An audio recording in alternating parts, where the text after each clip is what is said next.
tick, tick, tick. It's only a matter of time.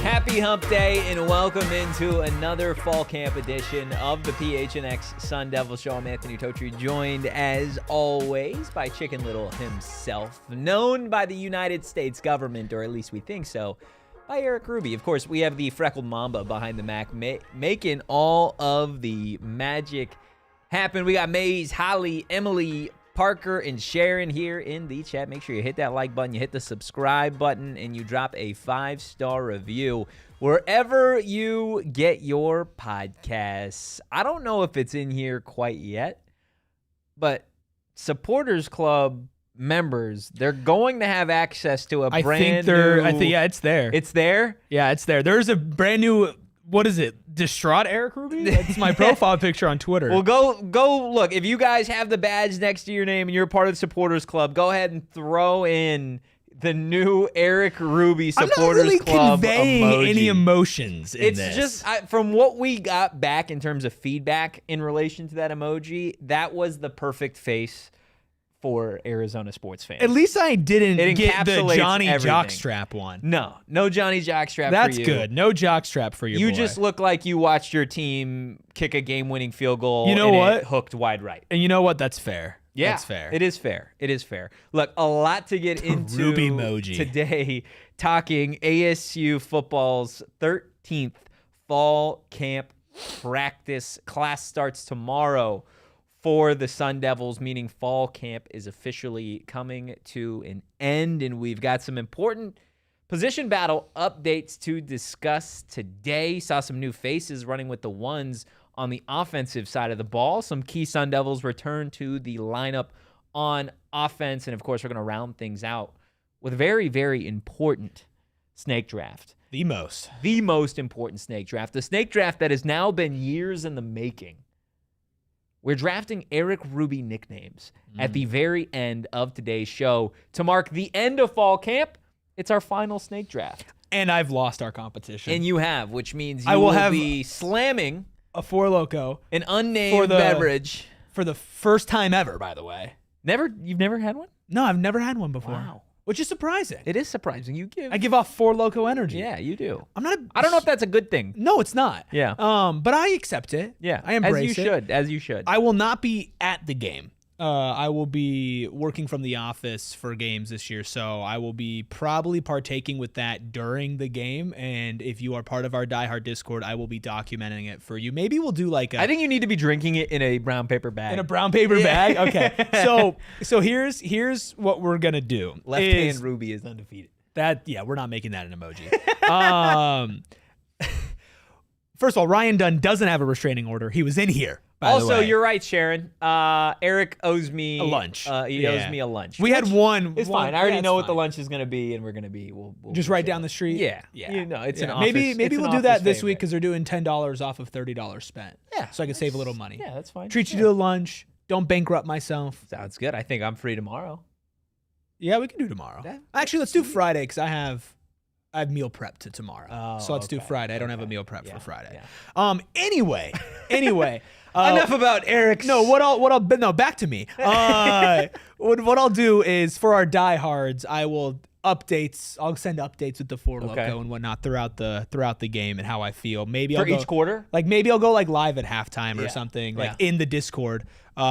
Just for our diehards only. So become a diehard today. Yeah. This is the perfect time to do it. The diehard is a year-long membership, so you do it right about now. You're going to get it for the entire ASU football, ASU basketball season, and then updates on injuries that maybe aren't always public or when we get to transfer portal season, like intel on who's going to be staying, who's going to be going, like now is the time to get in to be a diehard, plus some really cool new stuff coming to diehards as well. So you should be on the lookout for that. You can become a member, get the prepaid member chat, get the exclusive member content, which will definitely have a lot more exclusive member content as the season goes on, and also the access to the indifferent Erik emoji. And then become a diehard for everything else. The Ruby emoji. I love that. Was it a part of the Emoji Movie? I didn't see you in there. You didn't see the cameo? No, I didn't see it was like 30 minutes in. I was in like the top right corner, all Uh-huh. the way in the back, right next to the poop emoji. I'll have to give it a rewatch. Okay. Sometime soon. Yeah, I mean, I watch that movie like once a year. Yeah. Big Drip James says, I know Big Drip James? I know there's That's concern awesome. That's about awesome. the offense, but if our defense is the top defense in the Big 12 like we think it is, I feel like most Big 12 defenses will be Swiss cheese in comparison. I do think the defense will be the strong suit for this team. Okay, so let's do this. So yesterday, I would classify our show as like a minor crash out. Okay. Over what happened at day 12 of fall camp, which now that I say that out loud is pretty embarrassing. But I want to know how you're feeling today. Okay. After going to practice. Were the offensive, let's just say vibes production, better today than they were yesterday? Yes, vibes were certainly up today for the ASU offense. Maybe it was the addition of Clayton Smith in the tight end room. Or maybe raising some the other energy. guys that are back? Yeah, in all honesty, it was the return of Amarion Miller and Reed Harris back at practice today. No green jerseys, participating. Reed participating in 11-on-11s. Still kind of waiting on Amarion to get back into that swing, but this is the first time we've seen Amarion Miller really since the Camp T time period, getting back at practice for the Sun Devil offense. And ironically enough, you get Reed Harris working with the starting offense again, and it's funny how the offense starts to move up and down the field a little bit. Oh. Yeah, that first team period today, the Sun Devil offense looked really good. I was really impressed with some of the throws that Cutter had. He hit a number of wide receivers. Raiden Vinesbright had a really nice catch at one point today in team period. Reed obviously had a number of catches. Corey Butler continues to have a really nice fall camp.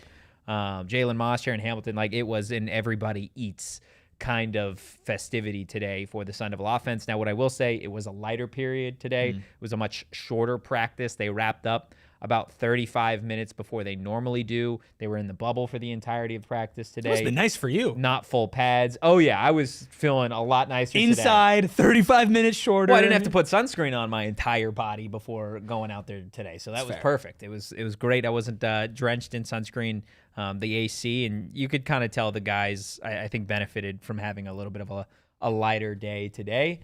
But overall, I thought the offense continued, or not continued, but the offense kind of got back to what Dilly has said in the past he believes this unit can be, which is an efficient group that has a lot of playmakers. So it was nice to see the offense work that way. And then the defense, I thought, also had a relatively solid day today, as they've had. Not nearly as dominant as the day before, but again, a lighter practice is going to benefit the offense with not a ton of intensity and physicality. And this defense specifically is extraordinarily physical. Yeah, that was the thing that I think popped the most on Saturday, was just they were driving their own teammates into the sidelines, like almost into the fans, right? And that's the type of physicality that probably adds up over a couple of weeks of fall camp.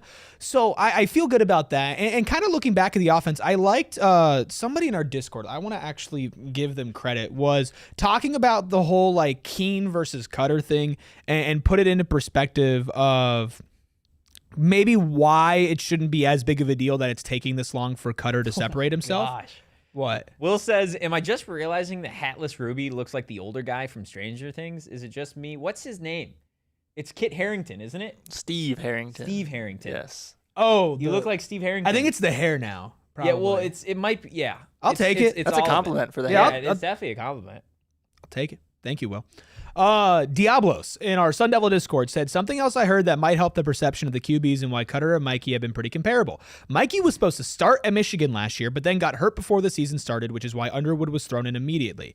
Overall, Keene is a solid QB who provides stability as a backup. The fact that it took Cutter this long to stand out against him isn't a bad thing. And so I think with this offense, I'm feeling good about it being able to be efficient. I would say for most quarterbacks, if you have the amount of weapons that this offense has, especially, passing weapons, that is going to make it on a play-to-play basis. I don't say easy to drive down the field, but like 3-yard receptions are going to be turned into 7-yard receptions. 50-50 balls are going to be turned into 70-30 balls. And just that's going to stack up over the course of a game, over the course of a season, right? Agreed. What is, I think, the most concerning thing to me about the offense now that we've kind of like calmed down a little bit is still the red zone issues, because getting down the field is great. And we saw Arizona State's offense do that last year.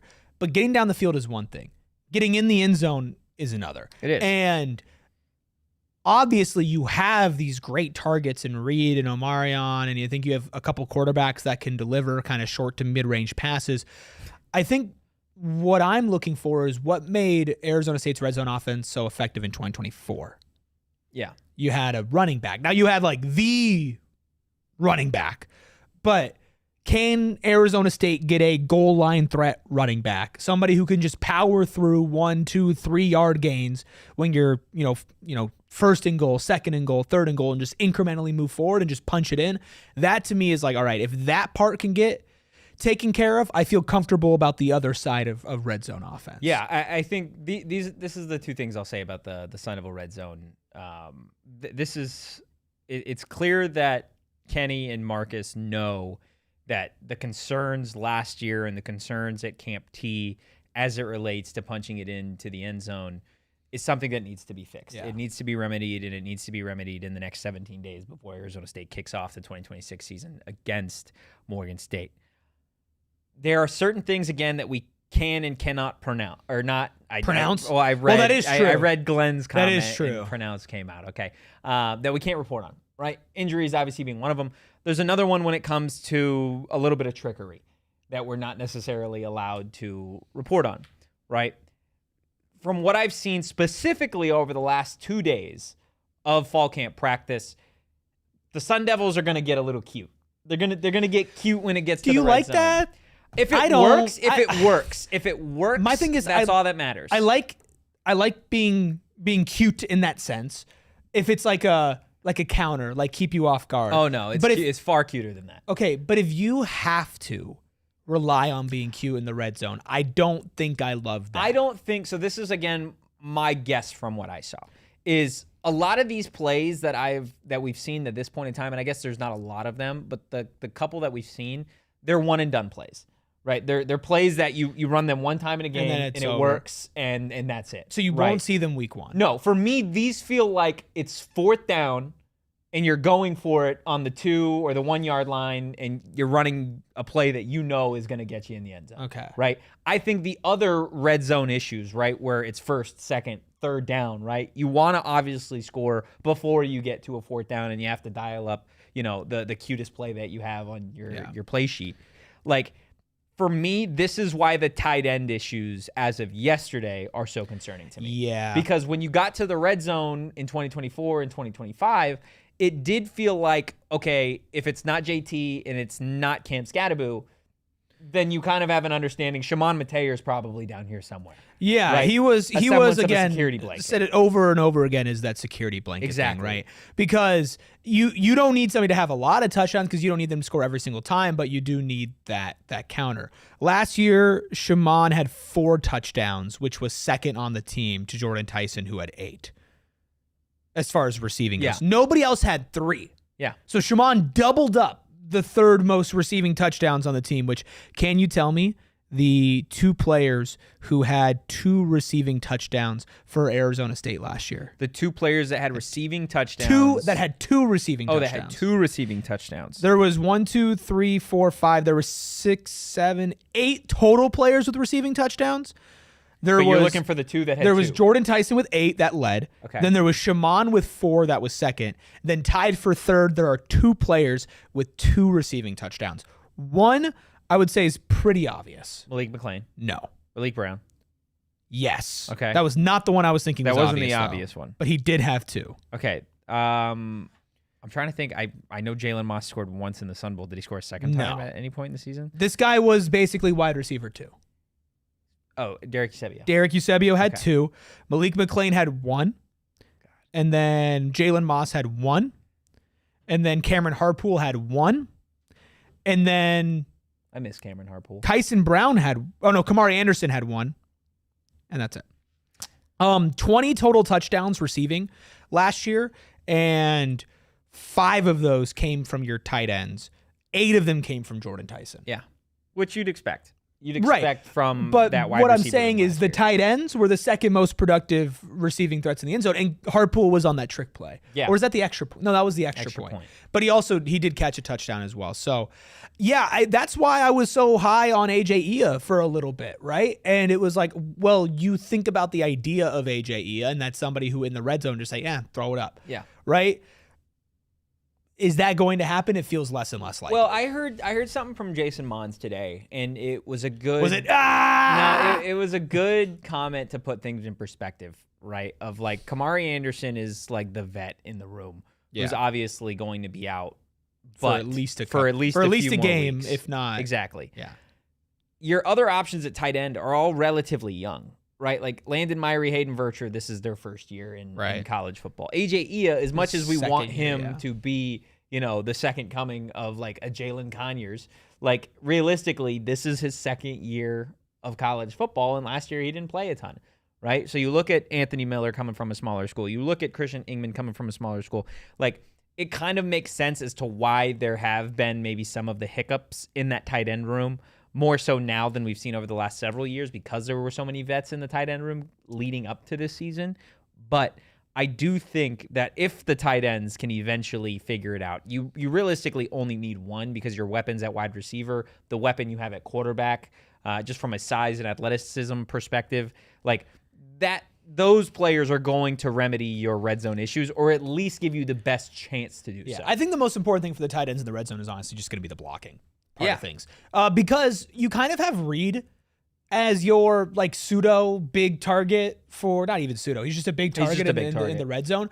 Like we talked about yesterday about running multiple wide receivers and like Reed out at tight end. Obviously maybe not in like the tight end role, but just like break down the receiving threats. You have Omarion, who's probably going to be like, if you want to throw like a really quick like screen or bubble at the goal line and just get somebody who can then run it upfield, that's great. Or you look for back end of the end zone corner, like try to high point it, like, okay, well then there's Reed Harris. Okay, those are your 2 receiving threats.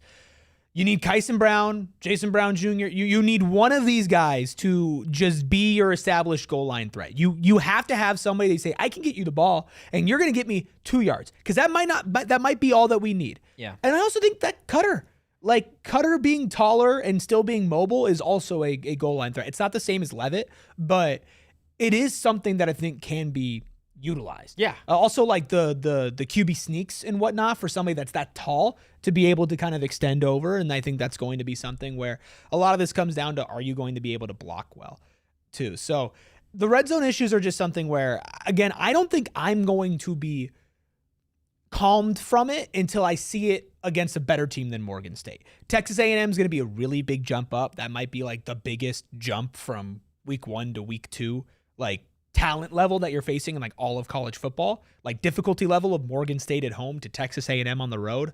Crazy. Definitely a big gap there. There are a few other teams that would be harder to play after Morgan State than like that. 9 others, maybe. Aren't they 8th? I don't know what they're ranked, but I would say they're probably 9 others. Yeah. So I do hope that if they score against A&M in the red zone, not to like set the bar low, but like that's going to be a good sign. Yeah. Now Parker says AKA what Kanye Udo was supposed to do. Yes, what Kanye Udo was supposed to do. Now Liberty running back. Look, you bring up Cutter Boley. I want to spend the next segment really talking about Cutter in this offense because some position battles will be coming to an end here soon. Potentially some announcements from Kenny Dillingham over the next several practices. We're going to dive into it on the other side of our first break. Football season is about to kick off. That's right, which means it is time for fantasy football season. Where else would you host your fantasy draft other than at one of the amazing Gila River Resorts and Casinos locations? Of course, our PHNX fantasy draft is taking place over at Wild Horse Pass. And our friends over at Gila River Resorts and Casinos, well, again, the perfect space for your fantasy draft. Also have the official PHNX Cardinals Die Hard Draft Kit. It's going to come with a draft board, player stickers, a fantasy champion ribbon, official Die Hard commissioner crown. We don't even have a crown here for the champion. I'd like a crown. That'd be Die great. Hard Draft Sharpie, PHNX sticker sheet, and more. Not to mention they've got great food and beverage options and reserve space in the BetMGM Sportsbook. So kick off the football season and your fantasy football season over at Gila River Resorts and Casinos. Of course, you guys can visit PlayAtGila.com or the BetMGM Sportsbook at Wild Horse Pass, Vequiva, and Santan Mountain for more details. Look, doing your research is very important, especially after a serious injury or a wrongful death. And that's why your research is going to lead you to a certain number. 602-783-8841. That is exactly right, Anthony Totri. I can't imagine how many times I've said that, but I have told people many times 8841 that the perfect place to go, and if you find yourself in a tough situation, is the husband and wife law team. Mark and Alexis Breyer's teams bring hundreds of years of combined trial experience with multiple certified specialists in personal injury and in wrongful death. Plus, they're happy to make you and all their clients guarantees, like a guarantee that you can cancel your fee agreement at any time for any reason. A guarantee you're going to receive at least as much in your pocket as they receive for their fee, even if they have to reduce their attorney's fee to do so. And of course, you may speak with one of their lawyers as often as you choose about anything that you need to discuss. So if you've had a serious injury, it's imperative you call the husband and wife law team first at 602-783-8841. or visit their website and the link in our show notes and tell them that PHNX sent you. Hit that like button, hit the subscribe button, drop a 5-star review wherever you get your podcast. Short Bus, Glenn, Raymond, Parker, Will, Banshizdi here in the chat. Yes, Rubus. And they better be there next Thursday. You better be there next Thursday. I expect to see a lot of you at Gila River Resorts and Casinos. For what, though? Our live show, PHNX Sun Devils Live, a full season preview show Thursday, August 27th at 6 p.m. It is free. It's free! And if you're a diehard, you get a free drink. True. So, like, we're literally, like, paying you to show up. Yeah, that kind of sounds desperate, but do it anyway. Like, do it anyway. Yeah, if diehards get a free drink. It's free to show up. Is that how we should frame it moving forward? Please, we're paying you to show up. Please, we're gonna give you a drink. Please show up. No, but, like, seriously, show up or I'm going to be mad. Well, no, maybe you should give them a little bit more, like, show up and I'll be happy. We're not going to play the diss track unless a certain amount of people show up. You just make threats, dude. It's true. The threatener? The threatener? Doesn't really. How about the threat, kind of? The threat? Yeah. The threat is better than the threat. How come no, like, athlete's been nicknamed the threat? Probably because a lot of them break the law. So, true. Like, True. Probably not. Yeah. It's not really the nickname that you'd want to give some of them, That's fair. Like, can you imagine if, like, O.J. Simpson was the threat? Was the threat. O.J. the Threat Simpson? I mean, it rips. I'm going to be, but, like, it rips. I mean, O.J. had a great nickname. So. Look, call a spade a spade. Call a spade a spade. O.J. had a great nickname. Wow, didn't think we'd get into O.J. on today's... First of all, bro's original name, Orenthal? Yeah. I mean, they don't be naming guys Orenthal anymore. I wonder why. They don't. Would you name your kid Orenthal? Not even if it were to repopulate the earth. Orenthal Totri. No, doesn't rip. OT? OT. I mean, hey now. Oh, boy. Look, let's get into a $2 super chat from Teller. Appreciate the super chat. Teller saying, I'm feeling 16-0. I mean, why not? Why not 16? I'm glad you're feeling 16-0. How are you feeling? Or are you saving that? You were saving that for It depends on which Stranger Things character chat was telling me I looked like. If it was the 50-year-old dad, William, I'm going to choke you out. Okay. At our live show at Gila River Resorts and Casinos. And if it was the other guy, the younger guy, like the teenager, yeah, Steve Harrington, then that's okay. That's fine. So anyway. Well, look, previously we were talking about the offense, the red zone issues, maybe how you can remedy some of those with Cutter Boley's athleticism and his size. That would be assuming that Cutter Boley is QB1 for the Arizona State Sun Devils heading into the 2026 season. Kenny Dillingham said a few days ago that he wanted to wait until the end of fall camp before naming a starting quarterback. Again, classes begin tomorrow, August 20th, kind of signaling the end of fall camp, starting to shift gears into game preparation for Morgan State. In my mind, from what I have seen throughout fall camp, and specifically what I've seen over the last week from Cutter Boley and Mikey Keene, Erik, we are now it's just a matter of time before Cutter Boley is named hashtag QB1. Over. It is hashtag over. In a good way, though, yeah? Yeah, it's hashtag over. The quarterback competition will be coming to an end. I would imagine we get an answer from Kenny on either Friday or Saturday following practice, officially naming Cutter the QB1 for the Sun Devils going into the 2026 season. He has taken pretty much every rep with the ones since the Sun Devils came back down the mountain from Camp Tontezona. I think there was a good chunk of folks that thought Cutter Boley had a better scrimmage than Mikey Keene did up in Payson. And in all honesty, I think Mikey has teetered off a little bit in terms of some of the things that stood out or made him stand out early on in fall camp, like the consistency and the overall accuracy. I feel like Cutter has definitely taken a lot more command of the offense. He looks more comfortable. I've been really impressed with some of the throws over the last couple of days of practice. Still some points where he gets to be a little bit frazzled, I would say, when the pocket really starts to collapse and he's gone through a good chunk of his reads of kind of like, okay, where do I go from here? But I overall feel like Cutter has worked his way and earned that QB1 job at this point in time. Yeah, which is exactly what you asked for. By the way, I checked the Discord and he met the old man. So David Harbour? No, that's Erik Ruby. Yeah, you maybe don't want to show up to Gila River Resorts. Does he look like David Harbour? No, look at this. First of all, the screenshot that he took of me was foul. But like, I mean, I get it. I got a big forehead, but like, I don't see it. I don't see it at all. But so does Steve Aryton in the show has a big forehead. That's what I'm saying. You could at least give me you could at least compare me to the guy that's not 50 years old. Yeah. Like, that's crazy. Is he 50? It's like yesterday when somebody asked me if I was around for the 86 Bears. He's 51. Do I look like I was around for the 86 Bears? I hope not. I hope not. Anyway. Sean says David Harbour's an attractive dude. He's 50. 51.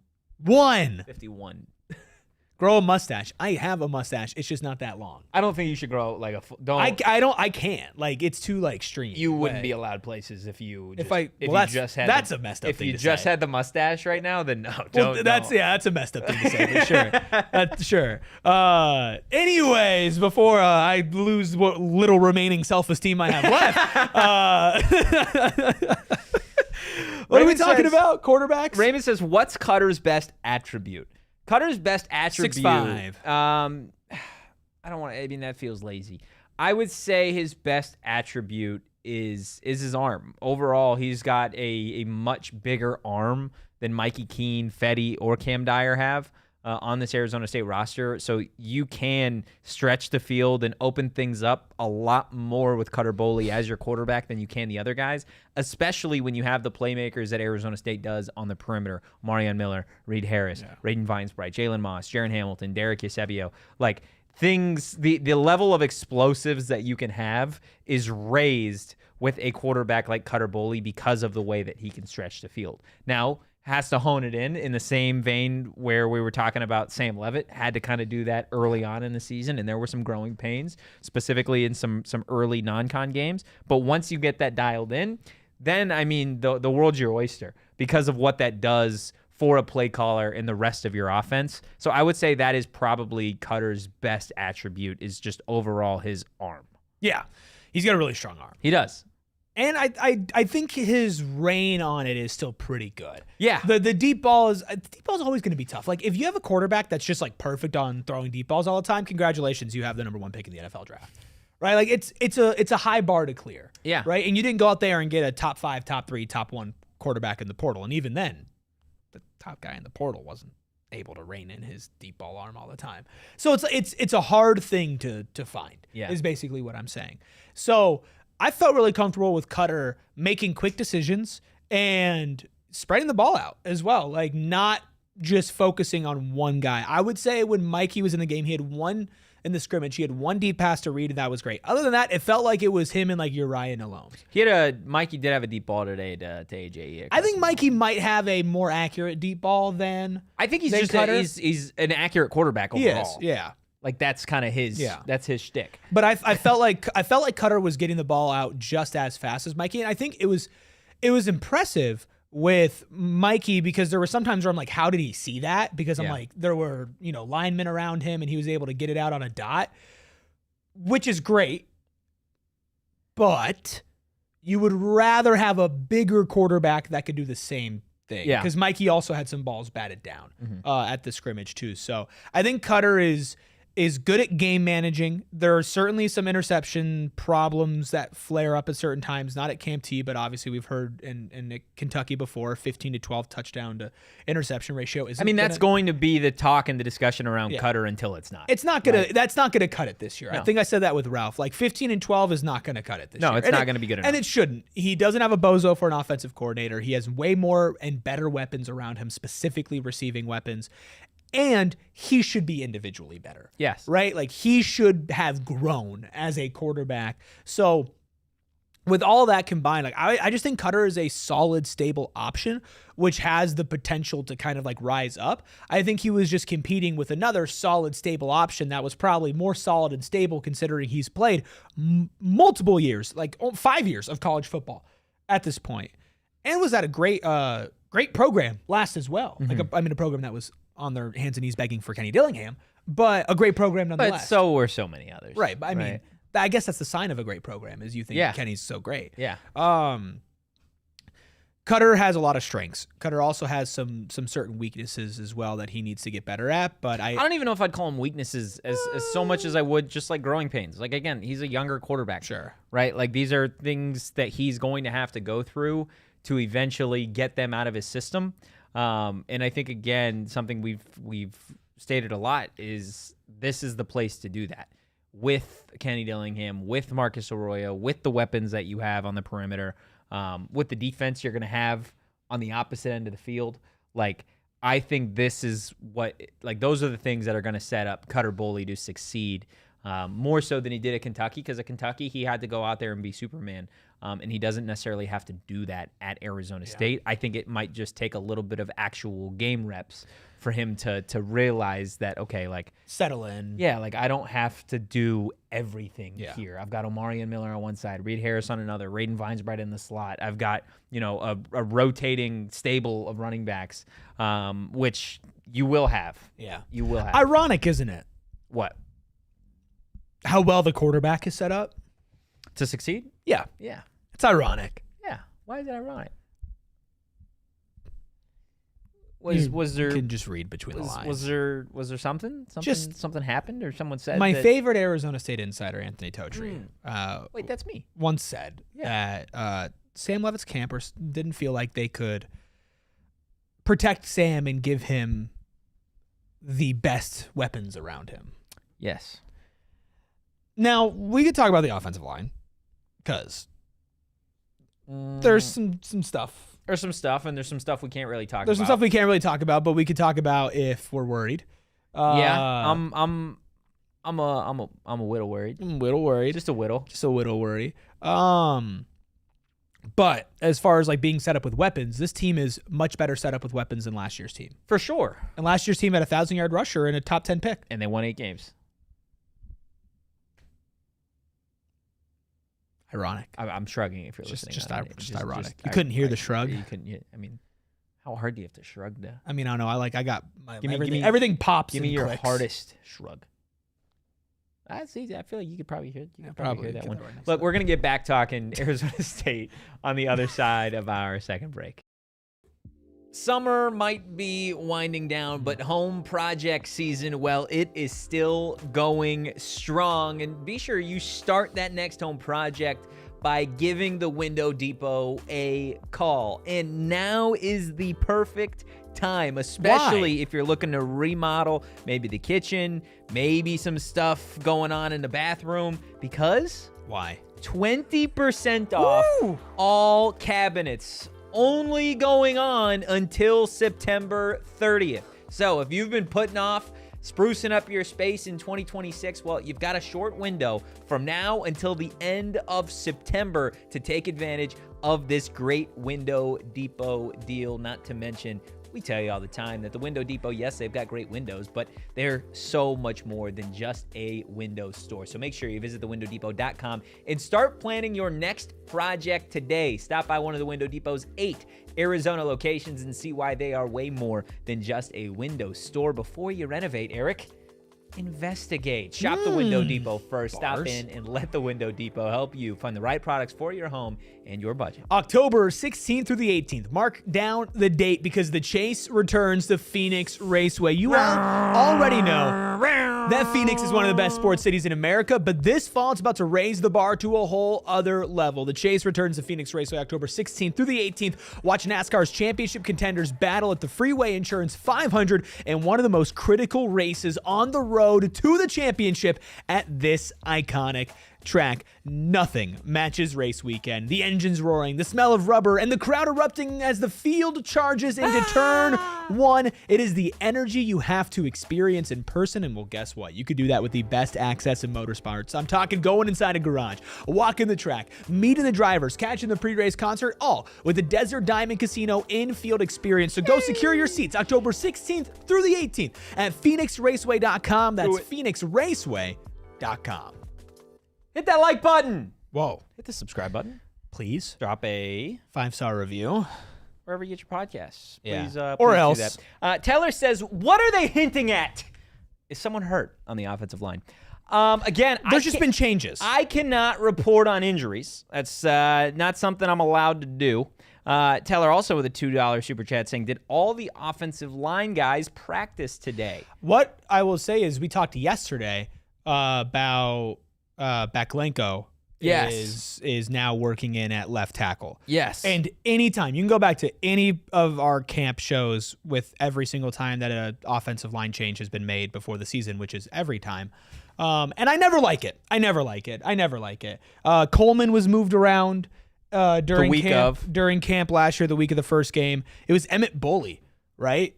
Who was moved to the bench 2 years ago? 2 years ago. 2 years ago, that was the offensive line change. So I worry about any offensive line that doesn't feel set, whether it's an injury or whether it's not an injury, which there are some cases where there's some cases where there's not. Like, from what I know right now, the offensive line that you saw today at practice is feeling increasingly more likely like that is going to be the ones. Luke Baklenko at left tackle.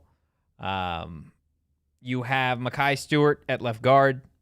You have Tana Alo-Tupuola at center. You have Rob Lapuahu at right guard.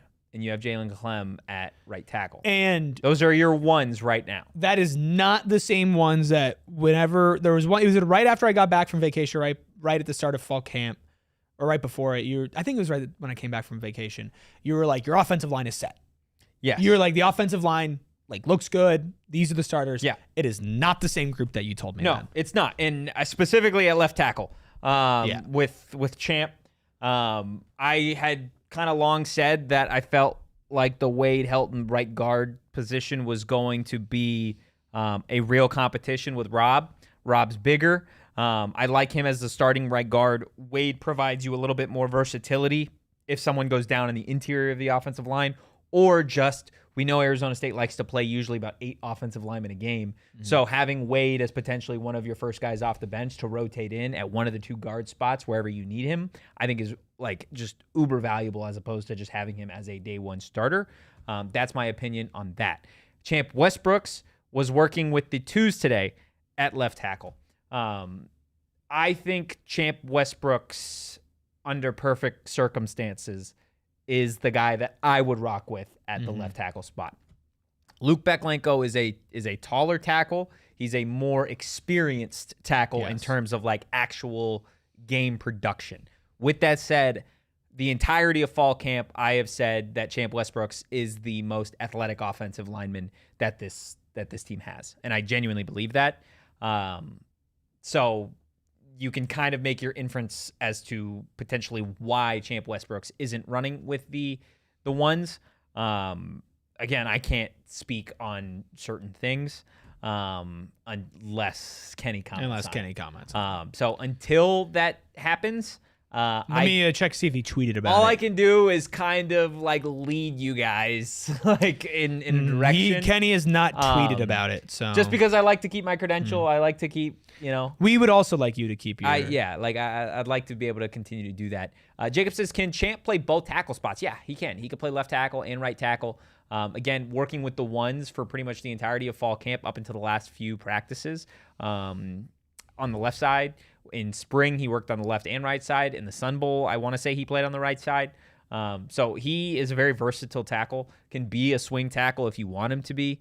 But at this point in time, I feel like in 17 days, Luke Beklenko is probably going to be your left tackle if things continue to go in this direction. And we'll see. We'll see what that looks like up front in terms of like actual game reps. Again, I do not think you're going to learn very much against Morgan State in the trenches. Morgan State. Maryland. There you go. Yeah, you're not going to learn very much. From again, that's why it's like I'm so excited for the first week of the season, but it's like I think it'll be a good benchmark. But it feels like NAU was again like the perfect style of team to go up against, because NAU's defensive line was like throwing out some really exotic blitzes, and it kind of kept the offensive line on its toes. Even we though had Ramir Davis on the other side. Better. Yeah, it's unfortunate whenever there's an offensive line change. Year one that there was a change that I was on the show, 2024. Maybe it's a you problem. Could be. Most things are. The change worked out well. Yeah. Year two, the change did not work out well. No, but that was kind of like, if you want my honest opinion, the roster construction up front last year was questionable. Yeah, no, it was bad. I think for what they had injury-wise throughout the season, I think they actually performed pretty well. They did. Their best offensive lineman went down early on in the season, and they just kind of... All-conference offensive lineman. Yeah. Who had to switch positions. Whatever, man. How many times does that happen? You go into a camp and you're like, the all-conference offensive lineman, he's playing a different position. But yeah, this is tough. Can we talk about some good things though? I'd love to. Because the offensive line kind of just I hate good things. The offensive line just kind of brings me down. At least right now, in this point in the conversation, it's just like, man, I just want to see Champ. Like, if we're being honest, yeah, of course. That's what I want to see. We're a little biased, but you're right. I am a little biased, but I'm not a coach, if you didn't know. Yeah. So I can't really make those decisions. Arizona's putting up billboards to promote Noah Fafita's Heisman campaign. Yeah. Man, they are. How many weeks in the season does that get ripped down? They are begging for it, bro. Whoa, what? They're what? For a Heisman. They're handing out resumes at Big 12 Media Day. No. Yeah. That's what please, I thought. Maybe you are David Harbour. Please. Well, look, we're going to talk about some more interesting position battle updates, specifically some new faces running with the ones on defense on the other side of our final break. Financial success begins with the right institution and, of course, the right account. So you already know we're talking about Mountain America Credit Union. More specifically, though, Erik, the My Style checking account, of course. And of course, it is designed around exceptional member service. That My Style checking account, well, far more than just a box of dusty old checks. In fact, it is the ultimate spending account in how we get things done. It is the perfect fill-in-the-blank account, your date night account, your midday snack account, your home repairs account, your NIL donation account, your co-host charity account, if you will. Not to mention that My Style checking account comes with great perks and benefits with so many possibilities. How will you use My Style? Make sure you apply for your My Style checking account at any Mountain America branch or at macu.com/mystyle. Insured by NCUA. Membership required based on eligibility. Some benefits require no cost registration/activation. Terms, conditions, and exclusions apply. Call her Britney Spears because, oops, she did it again. Kim Caballero is back with an amazing deal for diehards here. A new special offer for the 2026 Arizona Cardinals season. Buy or sell a home with Kim Caballero and score big. Now through January 10th, when you buy or sell any any home with Kim Caballero, you're going to receive 2 lower-level tickets to an Arizona Cardinals home game of your choice, a $100 gift card of your choice. $100? And the cherry on top, a PHNX Die Hard membership. Now, there are plenty of amazing real estates in Arizona, but only one is at the top. That is Kim Caballero. Previously, Kim Caballero has been working in the Arizona business realm for over 25 years. Now she's helping Arizona families with both buying and selling with a network of investors, builders, and developers. She's going to give you insider insight on property potential, helping you see opportunities that others are going to miss. And when you work with Kim, you're never going to get passed off to another agent. So for the great deal and, of course, for the great guidance, call Kim Caballero today at 480-489-5012. That's 480-489-5012. And tell her that PHNX sent you. Hit that like button. Hit the subscribe button. Drop a 5-star review wherever you get your podcasts. And your daily reminder, don't poke your coworkers.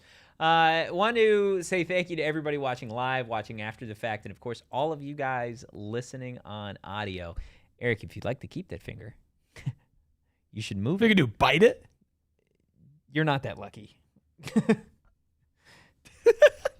Like a child. I work with a child. Okay? No, apparently I'm a 50-year-old man from Stranger Things. You are. You absolutely are.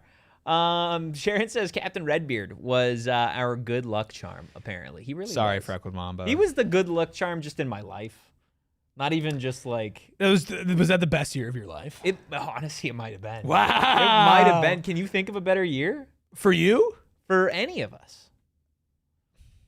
Best year of your life. Go. In all 51 years. I did get married in 2024. The Sun Devils won a chip in 2024.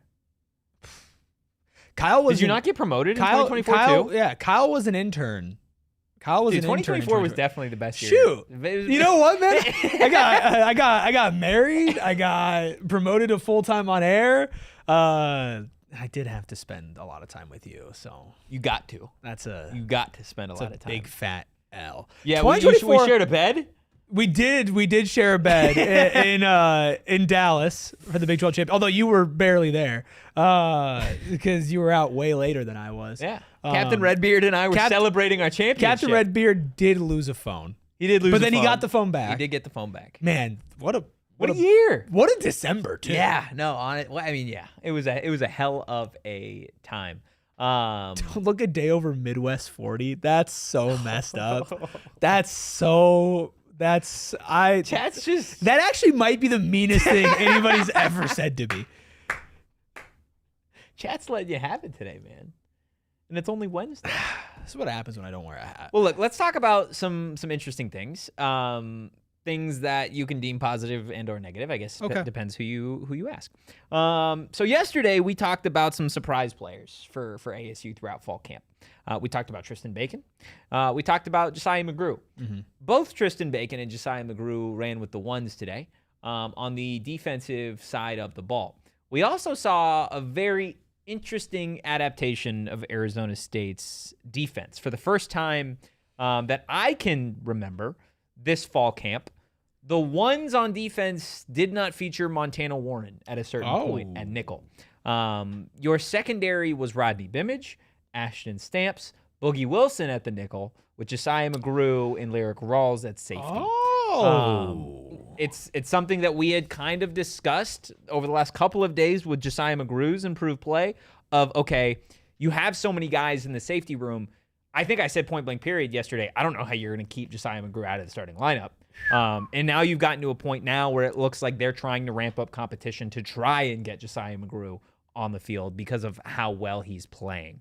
So I do think that Boogie Wilson and Montana Warren, regardless of who ends up starting where, again, today is not necessarily like the final, okay, Boogie starting at but nickel. But it's still a big development. It's the first time that I've seen it. Yeah. That I have seen Josiah starting with the ones with Boogie at nickel. If you remember last year, like it was not a full-time nickel spot for anybody, including Montana Warren. Yeah. Like it was Breedlove rotated. It was a rotation. So I mean, it's unfortunate, man. Like it felt like it was Montana's spot this year. Yeah. Right? But you gotta go out there. I think he's had a solid camp. I'm sure like he's gonna be he's gonna play. Yeah, for sure. I don't think there's any way that he doesn't play, but with McGrew playing so well, I'm really intrigued with Boogie playing that nickel spot. I am too. I do think that he has the play style for it. Yeah, closer to the line of scrimmage. Yeah. And then again, you get the benefit of having Josiah McGrew on the field. Yeah, and this second, I'm so excited for the secondary.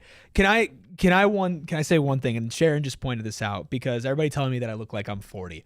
My arc on this show has been insane. When I first started hosting the show, people were questioning if I was like old enough to like work legally in the state of Arizona. 2 years later, they're now saying you look like 51-year-old. It's been longer than 2 years. It's been 3 years. Has it? I got here in 2023. 3 full years? On ASU, I got October of 23. So not 3 full years. Was it October? Look, in his old age, he can't even remember. But yeah, like from thinking I'm not old enough to drink to telling me I look like a middle-aged dad. Like I mean, I guess that's something. Welcome. I guess 3 that's more growth. years they're gonna tell you they're ready for you to hit the home. Yeah. Maybe I will be. Maybe. Secondary, I'm super pumped about, man. Yeah, I'm really pumped about Tristan Bacon too. Whether he actually is a key piece to this defense as a rotational linebacker, or if he is just a dog on special teams. Regardless, he's going to see the field. Josiah McGrew is going to see the field. Boogie, Montana, this defense is as good as advertised. It will be one of the best units in the conference. And I think we can all just enjoy the fact that today that the offense looked a lot better. Looked better. What I will say, and Sean Aguano said it today as well, like they're going into the year that this will be a running back committee. And normally it's a committee of like, you got 3 guys. This year's committee, I'm going to be honest, it could be the entire running back room. That would be interesting. I've seen Kyson run with the ones. I've seen Jason Brown run with the ones. I've seen Man, Grayson Rigdon, Marquise Gillis. I've seen all of these guys run with the ones. Carde Mack at a certain point. And Aguano did say that, while they're going into the year knowing that it'll be running back by committee, if someone commands the bell cow role, then they will welcome that as well. So it will be a new look Arizona State offense 1,000% going into the 2026 college football season, which again, Erik, it's just close. 17 days away. We're so close. 17 days away. I cannot believe it. And in honor of the end of Arizona State fall camp, we are going to be ending today's show with our final snake draft of the preseason, if you will. And of course, we're going to be drafting Erik Ruby nicknames, a topic that has long been thrown out. Is there enough is the question.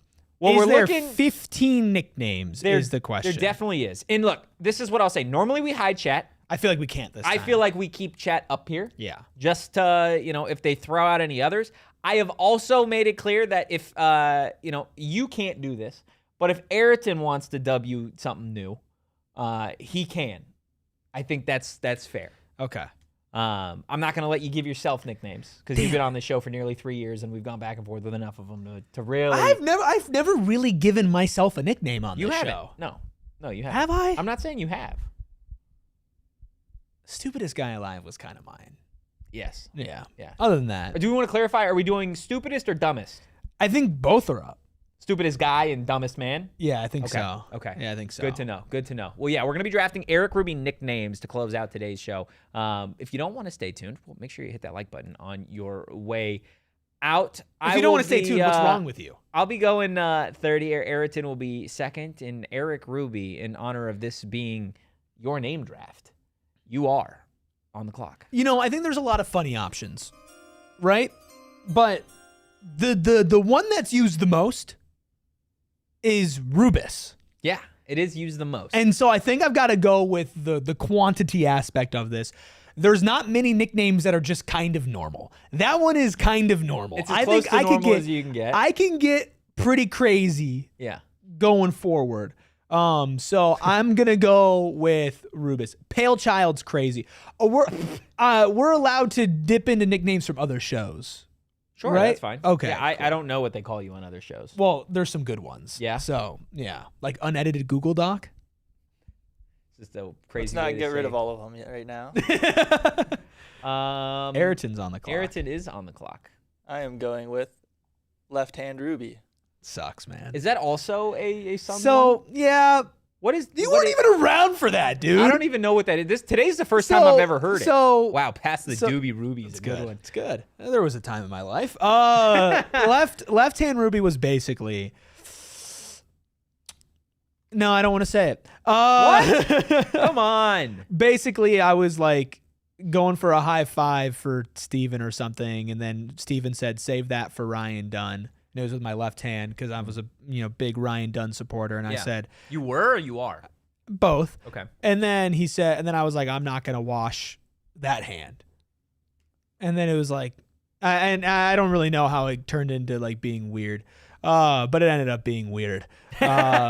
So Noah made a graphic of like me looking at my left hand. Wow. Yeah, it was a whole thing. I must have been on vacation for this. I just think I keep my lives separate. I live two lives. Your son's life and your Sun Devil life? I live two lives here. I'm a man with two PHNX families. You are. And I do keep them Which separate. one do you love more? I love both. You've brought in your child into this. Yeah, it's gotten a little messy. It's gotten a little messy. I love both equally. So is Erik the child? No, I'm the father. You're the father, so does that make Steven and Gil the mother? No, you're all my children. Oh, okay. You're a single dad. Yeah, raising two families. Wow. Good for you. Thank you. Yeah. Okay, I'm back to back here. I'm gonna go with my personal favorite, the Milk Munchkin. Yeah, that one wasn't getting drafted by me. That is easily one of my favorites. And then on the turnaround here, I'm gonna go with a sneaky good one. Give me Redco Ruby. Redco Ruby's a good one. Redco Ruby rips. Yeah, Redco Ruby's a good one. Especially both were picks I wouldn't have taken. Especially during the World Cup, like Redco Ruby was I just wanted the Don Julio bottle. We were so close. We were so close, but they had to rig it. They had to rig it for Spain. They did. Right. Underdog Argentina just got robbed blind in front of the world. Absolute bummer. Okay, Mamba from Left Hand Ruby to White Noise. Another White Noise one. is a great one. This is a great one. Yeah. It's a good one. Two Suns nicknames for Aryton. I'm gonna go with the one that Sharon said. I like Professor Oats. Yeah, that's a personal favorite of mine. I'm still eating oatmeal like most mornings. Yeah, so it's like it's true to who I am. I'm Mr. Fiber. Maybe that's can I get that nickname? Mr. Fiber. I don't know. So. I'm gonna go with Professor Oats. Professor Oats is a solid one. It's definitely one of the kinder ones to you. Yeah. It's nice and chill. Yeah. Give me Strawberry Swirl Girl. I think that's a nice sneaky third round. Yeah, I was gonna say, kind of surprised it made it in the third round. Strawberry Swirl Girl. You're what? You're the brownie batter baddie. That's what you were, and I was the Strawberry Swirl Girl for now an unnamed organization. I don't know if we can go SSG for now. Maybe I think when we post it, we got to type out the full thing because SSG. I don't know. That feels like it's just like there's something else to it. Yeah, for sure. Okay, Aryton, are you going back to a Suns nickname here? I am running out of names as we move. To the middle. Sharon of dropped this an list. all-time classic. If you're wow, that's a good one. That is a good one. I'll take Sharon's Blind Mouse from the Blind Mouse is that's a sleeper. That was an elite one. That was a sleeper. We literally had the Blind Mouse hit the like button. We had the Blind Mouse hit the like button with the literal Blind Mouse on it. God, dude, I have so many stupid nicknames. The Blind Mouse. What a steal. Steal of a pick there. Yeah. Aryton. Pale Child was not a nickname of mine, Sean. No, Pale Child wasn't, but my Pale Pal was. Pale Pal, yeah. So I'm gonna go ahead and take Pale Pal. Pale Pal's with my third round pick there, and then I'm gonna take a personal favorite, my Passenger Princess. That's a good one. I'm Erik surprised. in the fourth round. I'm surprised that one's actually made it this far. There are so many. There is a lot. Passenger Princess. I think I would have taken Passenger Princess if it got back to me. I'm interested to see where Aryton goes. I am too, because he has no idea what other ones. There's got to. He's got some. Let's scroll up in the chat and see what people are talking about. Yahoo. I think Yahoo does count. I'm gonna go with Hopper. New one for today. Messed up, man. It's messed up, man. Oh man. Pale Kid was a bit when I was carded at last year's Summer League. Well, I'm not carded now because apparently I look 50. 51, Erik. Yeah, Big Hat Ruby is still short buses. Big Hat Ruby is still So lots of great ones still on the board. Some classics on the board. Stupidest guy alive. Dumbest man alive. Dumbest man alive. Chicken Little. Does anyone remember in the chat? This is a call to the chatters. Okay. Does anyone remember what the Moose nickname was? Because there was like... Was it just the Ugly Moose? It might have been the Ugly Moose. I'm not taking the Ugly Moose. I feel like we're missing some. I mean... Chicken Little is the good. dumb, the stupid one. I don't know if I'm going to be drafting those. I feel like I'm missing one. I'll take Chicken Little. Chicken Little for my first pick. Chicken Little was an all-time William loves Rubber Duck Ruby, but I don't really remember that one I sticking. I don't remember that one either. I don't remember that one if sticking. I'm being honest with you. Oh, Emo Erik. That was funny. I think we'll go Emo Erik. I think that counts. Yeah, as a we can go Emo Erik. I'll take Chicken Little. We have Strawberry Swirl Girl, Sharon. Strawberry Swirl Girl. A window nickname that was a banger. A window nickname? I don't remember there being a window nickname. But yeah, I'll do Emo Erik. That's fine. Emo Erik. Strawberry Swirl Girl has been selected. Don't worry. All right, Aryton, to round out your list, where are you going? I will take the Rubber Duck Ruby answer. Rubber Duck Ruby. Okay. For my You're looking at the list of what? Nicknames for me being pale? Yeah. Well, I had a bunch. Oh man. I'm not gonna go here, but I wanted Cracker Attacker was definitely on the list here. I have to go with one of my personal favorites. Okay. And that is the dumbest guy alive. Okay. I mean, I think it had to be taken. It had to be taken. Like that is something that we had to. Yeah, we did. I mean, look at that. 15 nicknames with more on the board. That's how. Yeah, there are Stupidest Guy Alive, Big Hat Ruby. What other ones? Old Dog. I'm surprised you didn't take Old Dog Legs. Oh man, I'm really surprised you didn't take. Shane's gonna be disappointed. I was convinced that your draft would have for sure had Old Dog Legs. Well, Old Dog Legs is a great 5. Old Dog you Legs. love to have Old Dog Legs at the 5. Yeah. I mean, no one's bigger in the league than Old Dog Legs. Old Dog Legs. Might be the Ruby. oldest nickname too of Old Dog of Legs. any of them. No, I think Rubus and Professor Oats, and then Blind Mouse. I think those are the first 3. My Arctic Hermano, that one. No, that one didn't stick. That one didn't stick. No, my I feel Marshmallow Fellow. Marshmallow Fellow was okay. I feel like there was there's so many that were missing. Yeah. That actually stuck around for a little bit. Do we want to try and give you a nickname today? They kind of have to be natural. Yeah. I feel like the one Vacation Sensation. Yeah, that one didn't stick either. No. What about? Never mind.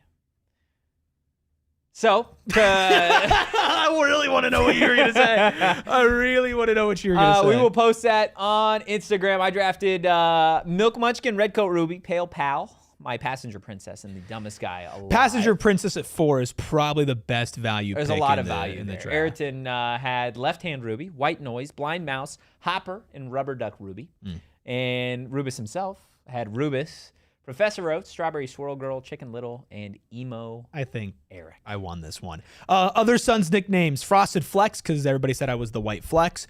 Green Gorilla was a pretty good one. I think it was Casper the Loud Ghost instead of Casper the friendly ghost. Oh God, what else? Obviously, White Noise. White Noise was one. Yeah. Anyway, yeah. Crazy. Let's get out of here before I start strangling more members of our chat. Oh man, make sure crazy. Crazy. Give the show a follow. PHNX _Sun Devils on Instagram, Twitter, and on TikTok. You can follow me at Anthony _Totri. You can follow Hopper here at Erik Ruby. That is Erik with AK. I hate you guys. You can follow the Freckled Mamba on social at the Freckled Mamba, and we'll see you guys on Thursday. In the meantime, go Devils and peace. We all silly like the mayor.